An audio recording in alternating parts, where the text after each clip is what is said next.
Following independence, India recognized that its top tier of bureaucracy needed a shield against political interference.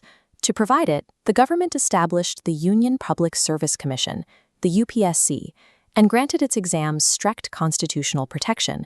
But that protection didn't extend to the rest of the government.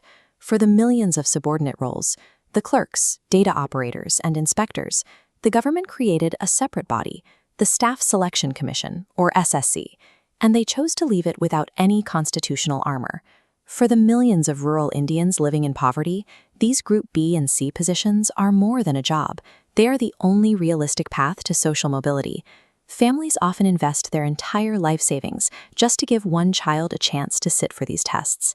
By leaving the SSC unprotected, the hiring process for millions of critical positions remained at the discretion of the sitting government. It created a vulnerability in the system, leaving the door open for political meddling in roles that keep the country running. Today, that vulnerability translates to chaos. Students find unequipped labs, constant server crashes, and question papers leaked online.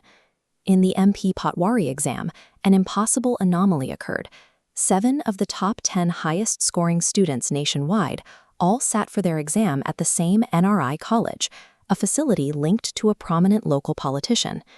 Driven by the sight of stolen opportunities, thousands of young applicants have taken to the streets to protest what they see as a systemic betrayal.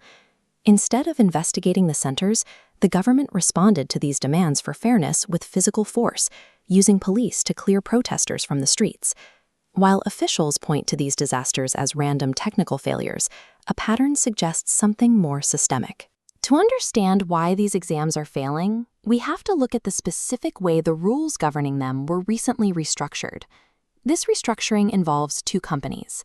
TCS is a global tech giant with years of experience securing the SSC's massive exam load. Then there is Edequity, a small vendor that previously only handled minor, state-level tests.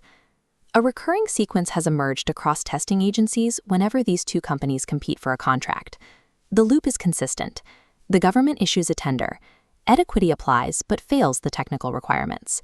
Instead of awarding the qualified winner, the government cancels the tender entirely. The process freezes until authorities reissue new rules designed for the smaller firm. These cancellations serve as a bureaucratic stalling tactic.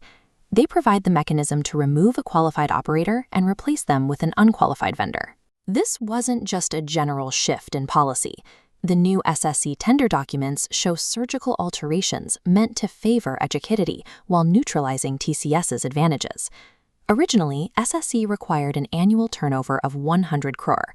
The new tender dropped this threshold, rescuing Educatity. The required software certification was swapped to service, fitting Educatity perfectly. Finally, prioritizing cost over quality allowed Educatity to win with a 171 rupee bid. The procurement process was weaponized. The government didn't hire the best company for the job. They rewrote the definition of best to fit the limitations of their preferred vendor. It is mathematically impossible for a small company with limited staff to execute a secure nationwide exam for only 171 rupees per head. To bridge that gap, the new tender included a brief clause for ancillary services. This effectively legalized the practice of subcontracting.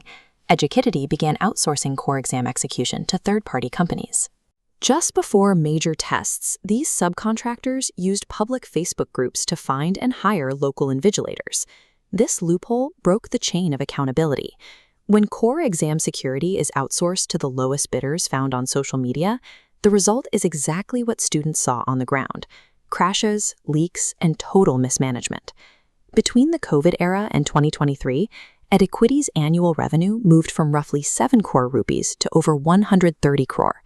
By securing this SSC monopoly, they stand to generate an estimated 273 crore every year, a massive expansion that the government celebrates as a triumph of cost-cutting.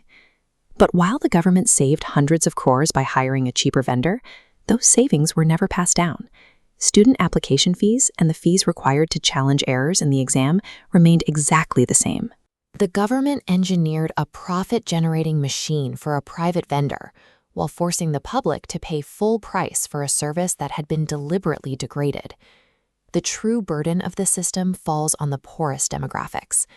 These are students who travel hundreds of miles, sleep on railway platforms, and can't afford a basic meal for the day, let alone a bribe for a stolen seat. The investigation suggests the SSC system wasn't broken by incompetence or accidental glitches. The integrity of India's exams was traded for corporate profit. The constitutional promise of meritocracy has been replaced by a highly optimized, state-sponsored business model.